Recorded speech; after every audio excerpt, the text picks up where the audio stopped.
জীবন। এটা হচ্ছে আরেকটা স্টেট, আমি স্টেট থেকে আরেকটা স্টেটে যাচ্ছি। প্রচণ্ড বৃষ্টি হচ্ছে আজ। আজ দিনগত বৃহস্পতিবার। এখন সিঙ্গাপুরের লোকাল সময় হলো 1:09 বাজে। 1টার দিকে বৃষ্টিটা নামছে। সিঙ্গাপুরে এখন প্রতিনিয়তই বৃষ্টি হবে। সিঙ্গাপুরে রোডঘাটেরও প্রচুর পরিমাণে কাজ চলতেছে, যার কারণে অনেক রাস্তা ডিভাইড করতে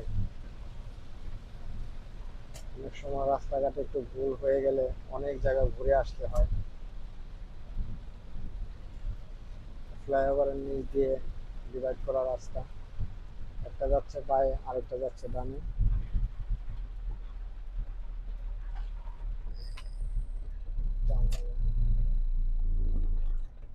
আল্লাহু আকবার। সিগন্যাল পড়ে গেছে, সিগন্যালে দাঁড়াবো। আমাদের গ্রিন লাইটটা জ্বলে গেলেই আমরা আমাদের গন্তব্যে যাওয়ার জন্য রওনা দেবো ইনশাল্লাহ।